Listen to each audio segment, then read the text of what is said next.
세계적인 심장 수술의 대가 독일의 슈테그마라는 박사가 있습니다. 이분이 참 재미있는 논문을 하나 썼는데 제목은 이렇습니다. 비용 요소의 두려움, 비용 요소의 두려움이라는 논문을 썼습니다. 간단히 말하면 이런 내용입니다. 독일 사람들이 두려움으로 인해서 지출하는 비용이 굉장히 많다라는 내용입니다. 좀 더 구체적으로 이렇게 말씀드릴 수 있습니다. 두려움을 잊기 위해서 마시는 술이 1년에 30조, 두려움으로 인해서 먹는 수면제와 약이 15조 원, 두려움으로 인해서 생긴 병의 치료를 위한 치료 금액이 8조 원, 두려움 때문에 떨어진 능률로 인한 손실이 20조 원. 그래서 이 두려움과 관련돼서 지출되는 비용이 80조 원이나 된다라는 것을 근거로 논문을 썼습니다. 또 이런 얘기도 있습니다.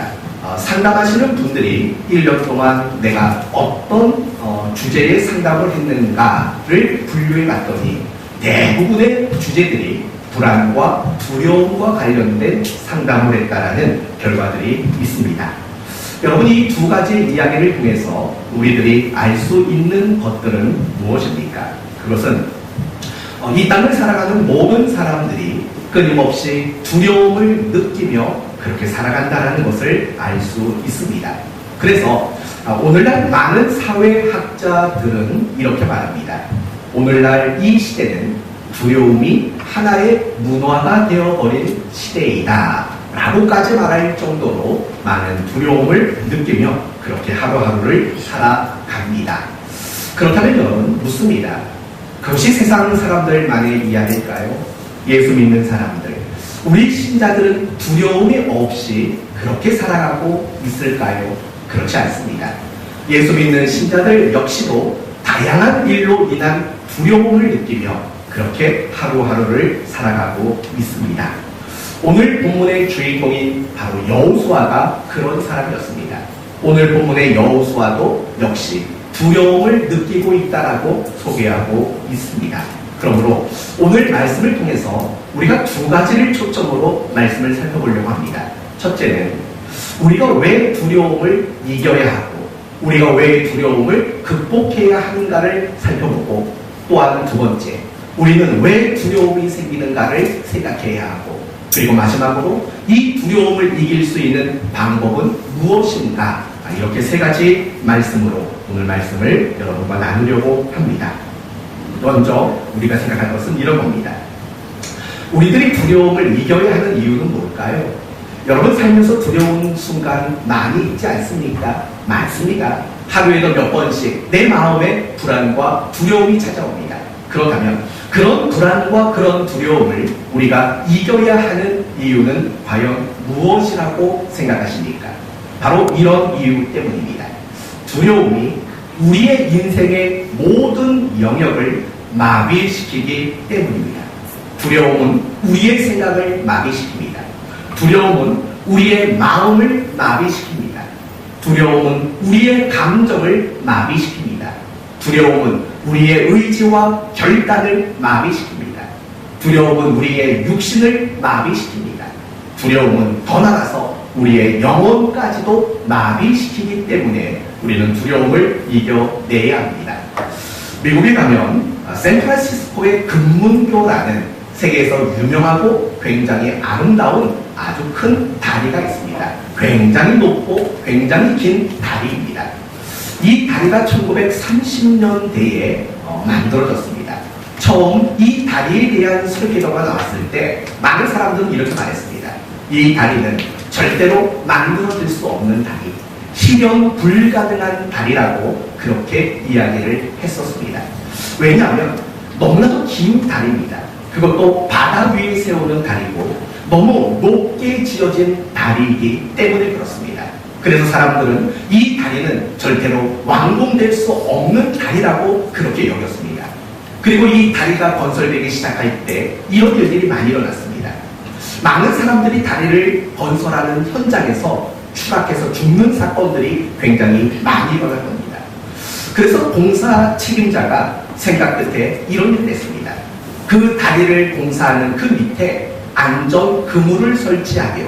그래서 막대한 비용을 들여서 안전 그물을 설치했습니다. 그런데 이 그물을 설치하고 난 다음에 아주 이상한 일들이 일어나기 시작했습니다.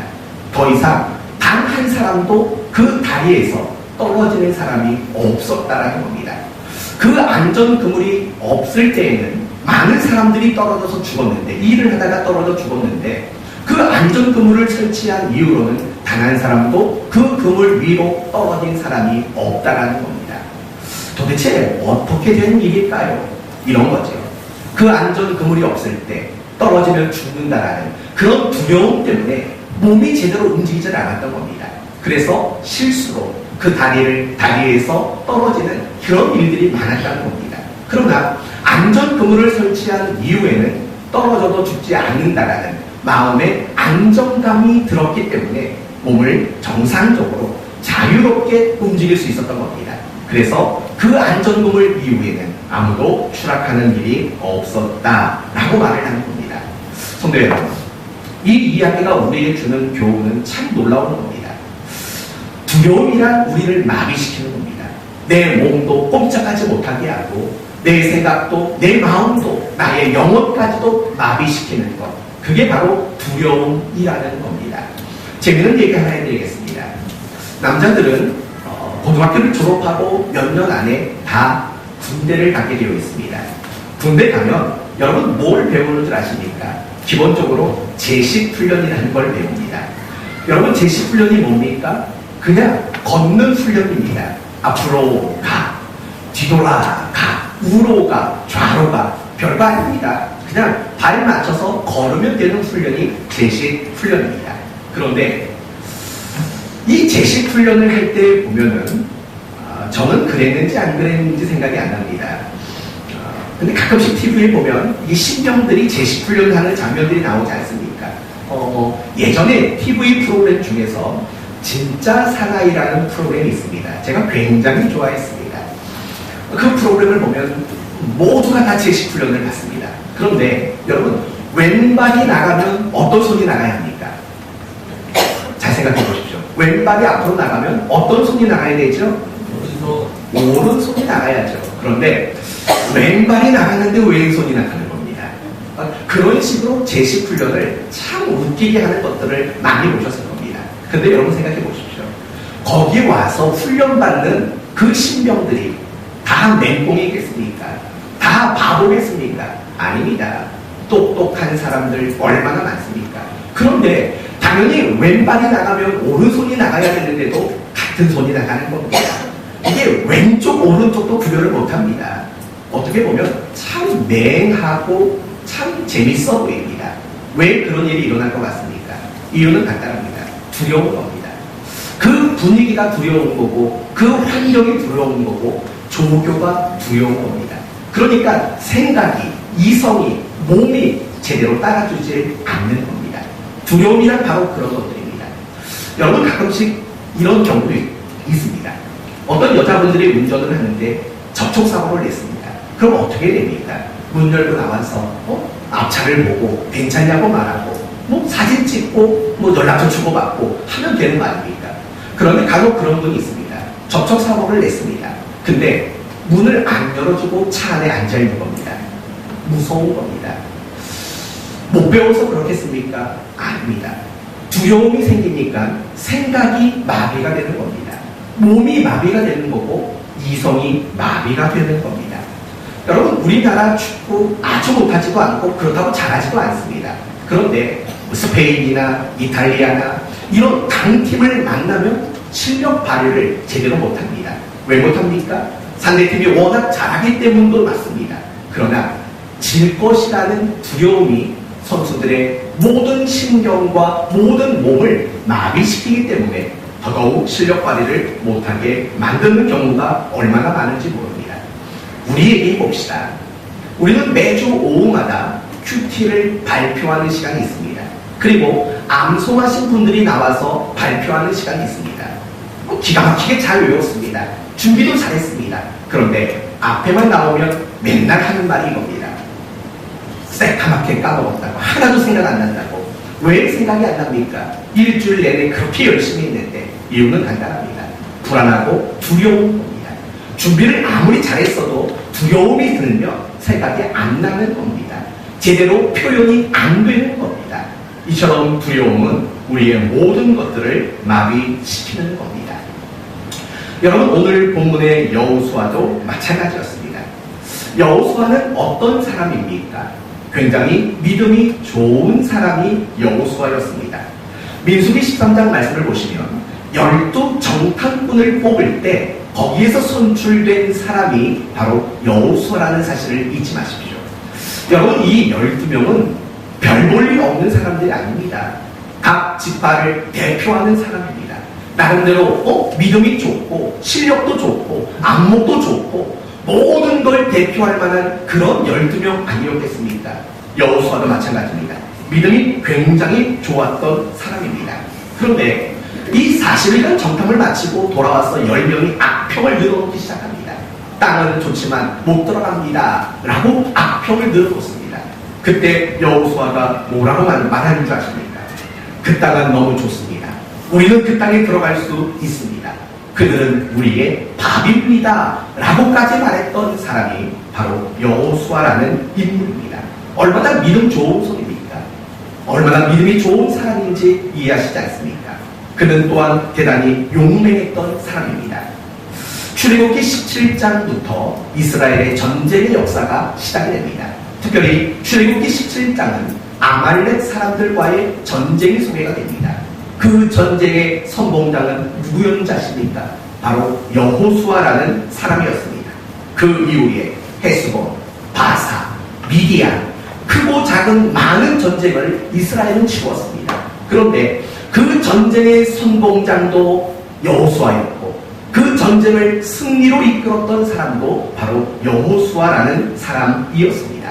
그러니까 나중에 모세가 죽은 후에 여호수아가 이스라엘의 새로운 리더가 될 수 있었던 거고 이스라엘을 가나안 땅으로 이끄는 책임자가 될 수 있었던 건 아닙니까?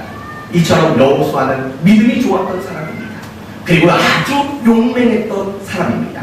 그러나 오늘 본문의 여호수아를 보십시오. 여호수아는 이스라엘 백성들에게 이렇게 말하지 못했습니다. 여러분, 가나안 땅으로 진군에 들어갑시다 라고 말하지 못했습니다.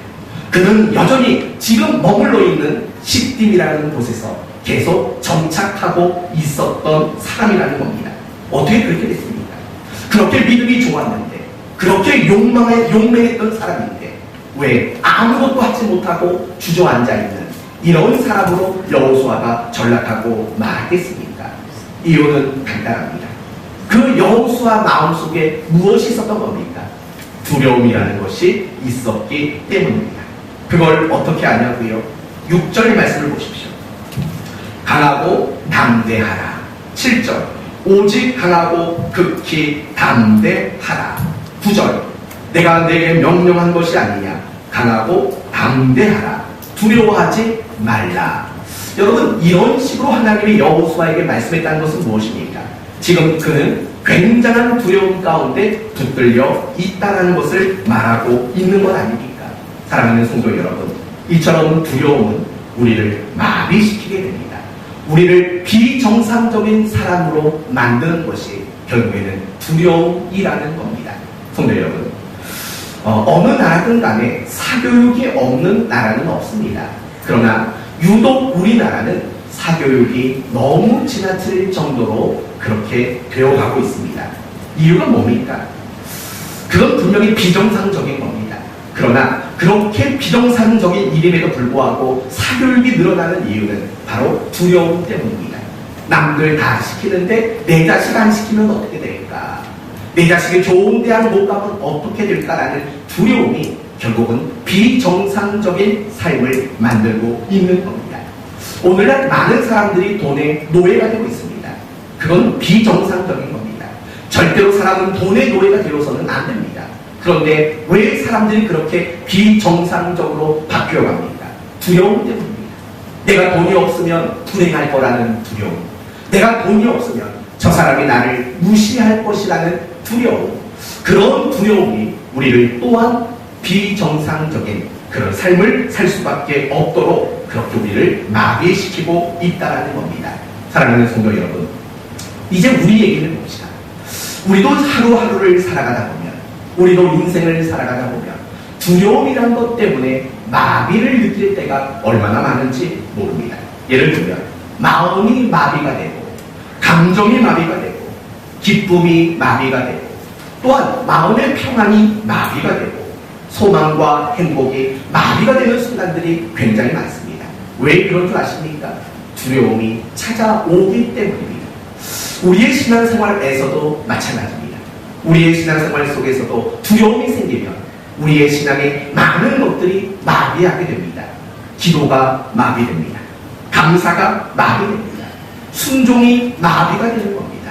기쁨이 마비가 되고, 겸손이 마비가 되고, 용서와 사랑이 마비가 되는 이런 일들이 일어나게 됩니다. 이 모든 일들이 무엇 때문이라고 그랬습니까? 결국은 두려움이 생기면 이런 일들이 일어난다는 겁니다. 사탄은 그런 우리를 너무나도 잘 압니다. 그래서 사탄은 끊임없이 우리의 마음 가운데 두려움이라는 씨앗을 품는 겁니다. 뿌리는 겁니다. 그래서 그 두려움 때문에 우리를 마비시키고, 우리를 무기력하게 만들고, 우리를 신자답지 못하도록 만드는데 가장 즐겨 쓰는 방법이 염려요, 불안이요, 두려움이라는 것을 우리는 잊지 말아야 합니다. 그러므로 우리 모두는 두려움의 문제를 반드시 이겨내야 합니다. 여러분이 두려움을 이기지 못하면 마비되어 있는 그 어떤 것들도 풀려지지 않을 겁니다. 비정상적인 것들이 정상으로 돌아올 수 없습니다. 우리가 두려움이라는 것을 이겨내지 못하면 참 그리스도인다운 그런 삶을 또한 살 수 없게 되는 겁니다. 바로 이런 이유 때문에 우리 모두는 두려움이라는 것들을 반드시 이겨내어야 한다는 겁니다. 여러분, 어떤 책을 보니까 이런 내용이 나오더라고요. 성경에 두려워하지 말라라는 말이 몇 번 나오는 줄 아십니까? 366번이 나온답니다. 이런 생각이 들 것이죠. 이왕이면 딱 365번으로 맞춰주면 얼마나 좋을까. 저도 그 생각을 했죠. 근데 잠깐 생각해보니까 366번이 맞더라고요. 왠지 아시죠? 4년에 한 번씩 윤달이 있고, 그러면 그 해에는 366일이 되는 겁니다. 참 기가 막히다라는 생각이 들었습니다. 왜 하나님은 366번 두려워하지 말라고 말했을까? 이런 메시지는 아닐까를 생각해봤습니다. 매일매일을, 하루하루를 두려움을 이기는 자로 살아가기를 하나님은 원하고 있는 것은 아닐까라는 생각을 했습니다. 사랑하는 성도 여러분, 혹시 여러분의 마음 가운데 어떤 불안이나 어떤 두려운 마음이 계십니까? 그것 때문에 마비되고, 그것 때문에 비정상적으로 바뀐 것들이 너무 많을 겁니다. 그러므로 두려움을 이기고 두려움을 극복하는 여러분 모두가 되시기를 예수님의 이름으로 축원드립니다. 그렇다면 왜 두려움이 생길까요? 두려움이 생기는 이유가 뭘까요? 오늘 본문을 통해서 우리가 확인할 수 있는 두려움의 이유는 과연 뭘까? 1차적으로는 현실 때문입니다. 여호수아는 굉장히 용맹하고 믿음이 좋았던 사람이었습니다. 그러나 그가 두려움에 빠졌습니다. 이유를 보면 간단합니다. 현실이 그렇습니다. 첫째, 모세가 죽었습니다. 여러분, 모세는 누굽니까? 이스라엘을 애국 땅에서 해방시킨 민족의 영웅입니다. 그렇지 않습니까? 그리고 광야 40년 동안 이스라엘을 보살피고 돌보았던 사람입니다. 그러나 그 모세가 죽은 겁니다. 어떤 지경입니까? 마치 이런 지경이죠. 이수신 장군 없는 임진왜란과 같은 그런 상황이 되고 만 겁니다. 그러니까 여호수아는 당연히 두려울 수밖에 없었을 것입니다. 또한 두려운 현실은 이런 것들입니다.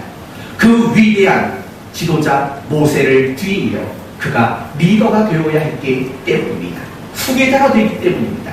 여러분, 2002년 우리나라는 4강까지 올라갔습니다. 그리고 나서 새로운 감독을 뽑는 일에 우리나라는 많은 어려움을 느꼈습니다. 이유가 뭔지 아십니까?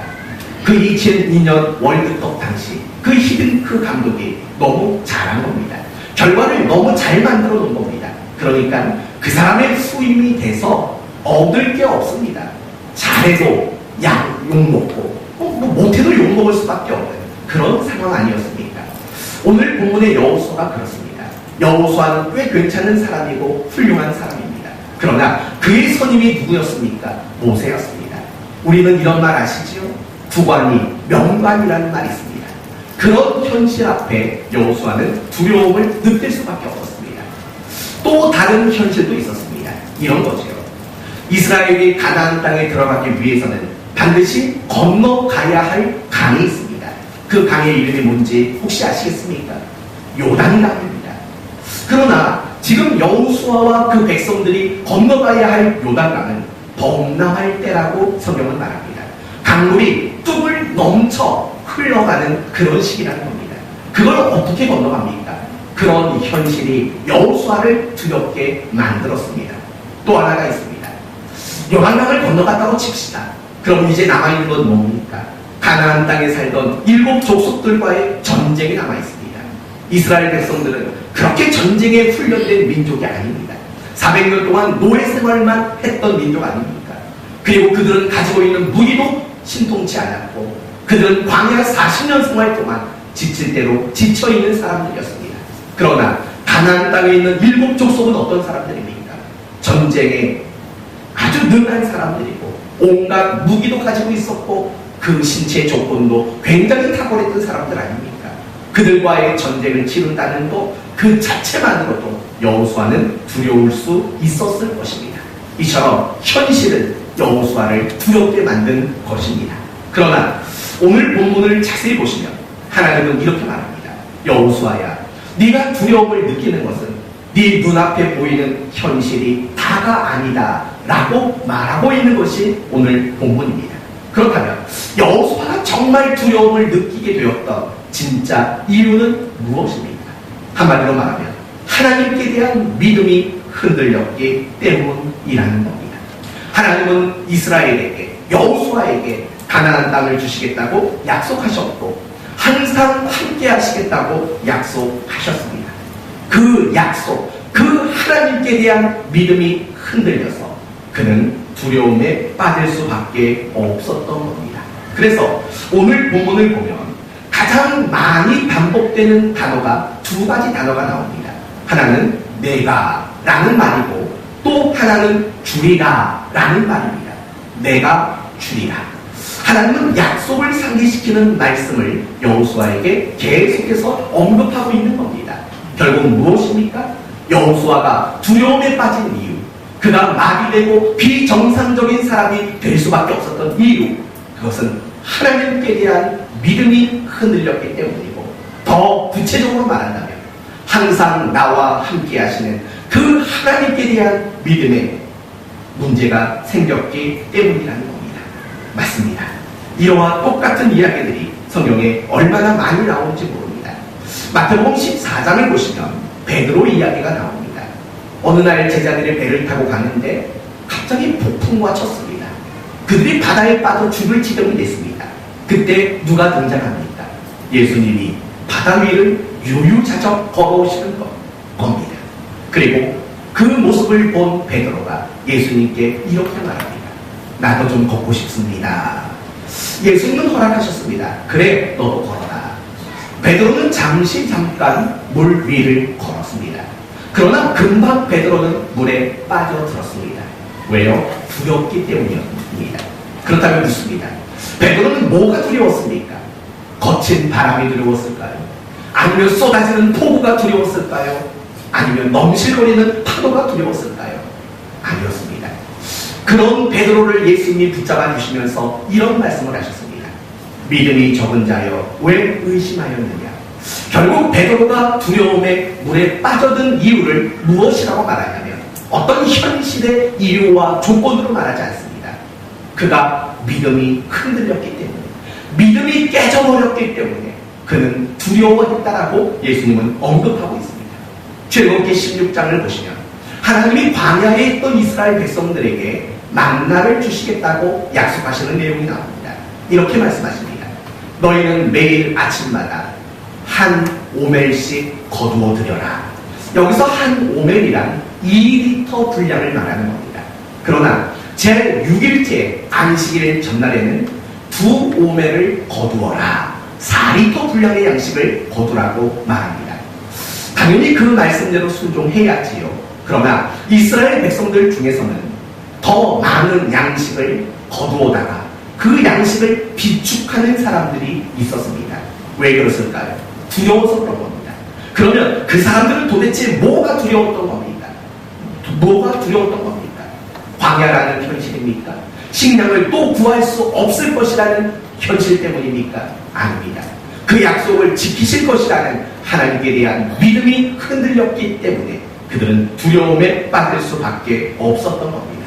마태복음 6장도 같은 이야기입니다. 너희가 무엇을 먹을까 무엇을 마실까 염려하지 말라. 결국 이 말씀은 무엇입니까? 우리가 먹는 것, 마시는 것, 입는 문제 앞에 두려워하지 말라는 겁니다. 그렇다면 왜 우리는 살면서 먹고 마시고 입는 문제 가지고 두려워합니까? 그때 예수님은 이렇게 말씀하셨습니다.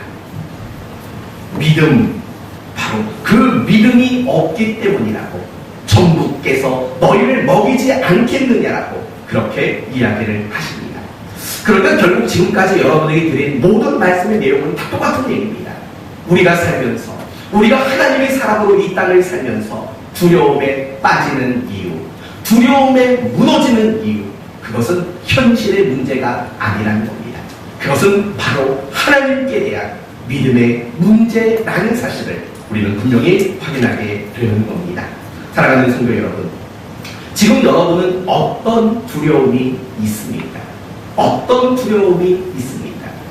전 지난 주간에 태풍 때문에 많이 마음이 좀 염려가 되고 불안하고 두려웠습니다. 종탑 때문에 그러는 겁니다. 종탑 때문에.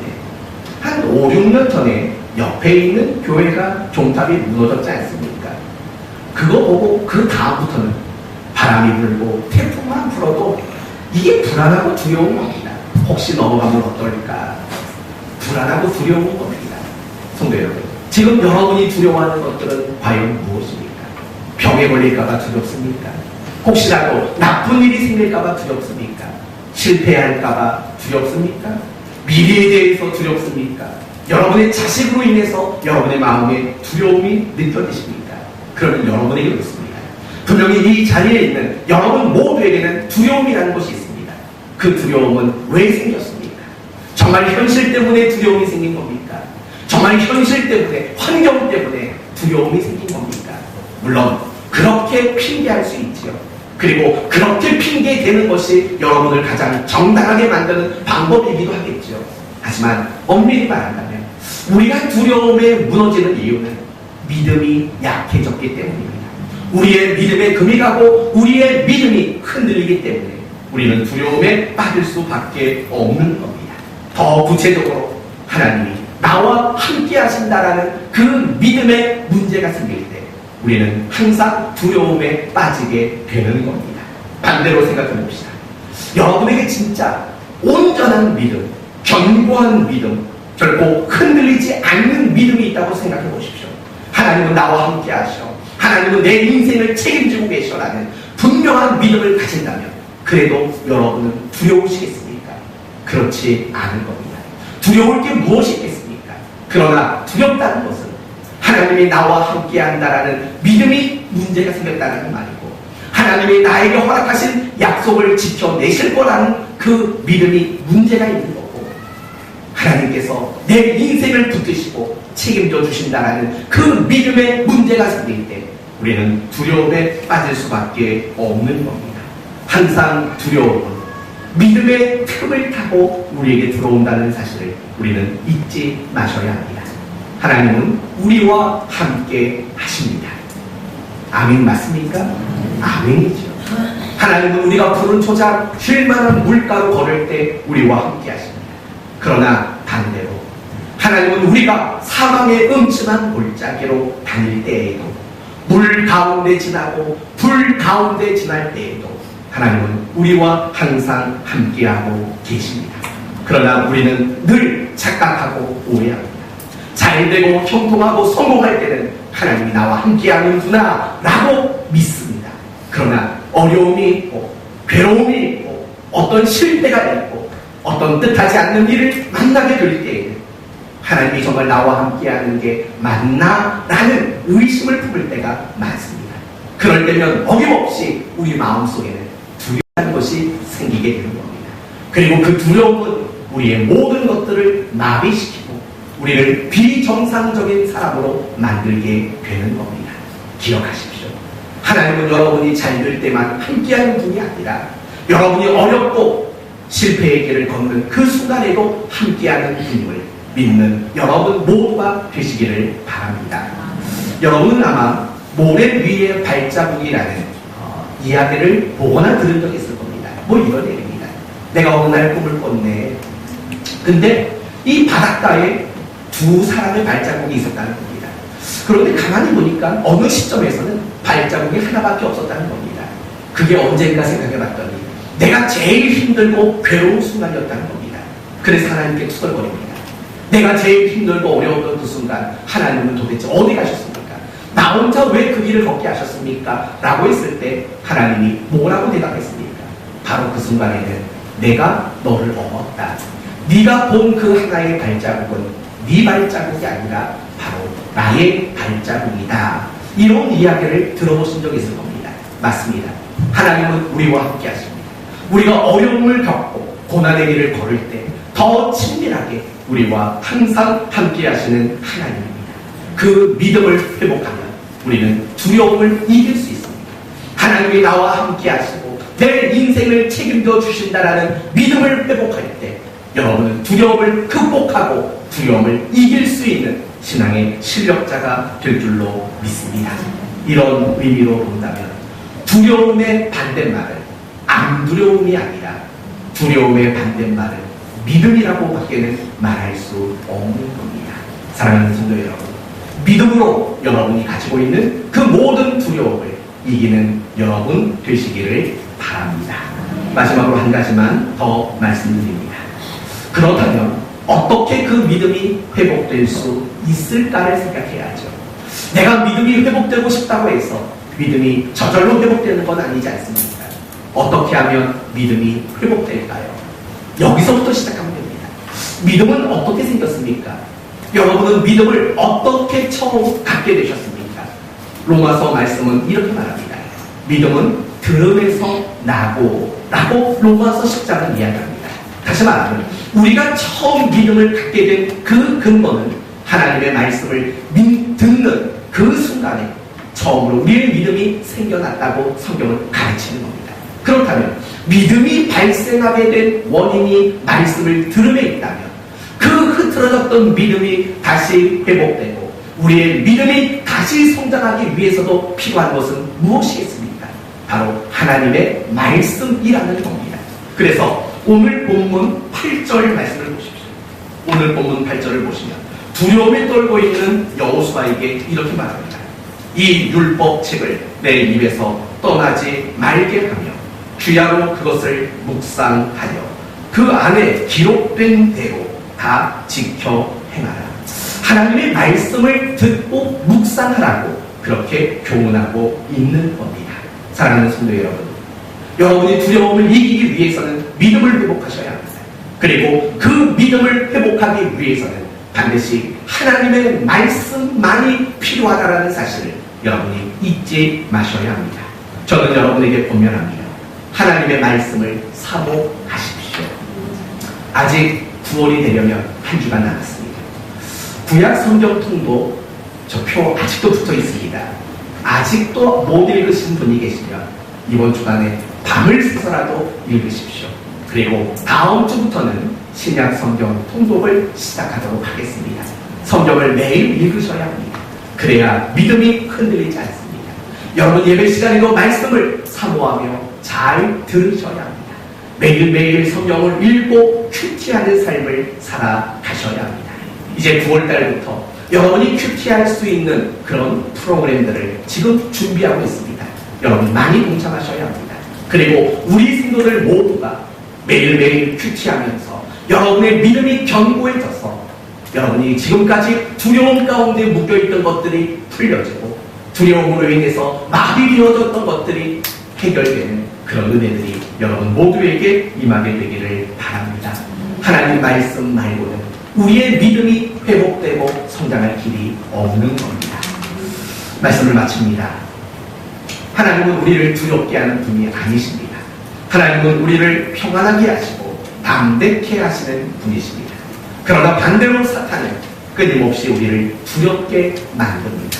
왜냐하면 두려움만 가지면 우리는 정상적인 신자가 될 수 없다는 것을 알기 때문입니다. 그래서 다양한 방법으로 여러분을 두려움 가운데 여러분을 붙들어 놓는 겁니다. 믿음으로 두려움을 이기십시오. 하나님이 나와 함께 하신다라는 믿음, 그리고 하나님의 말씀을 붙들므로 두려움을 이겨내시어 여러분 모두가 신앙의 실력을 제대로 발휘할 수 있는 평안과 담대함의 성도가 되기를 예수 그리스도의 이름으로 축원드립니다. 아멘. 기도합시다.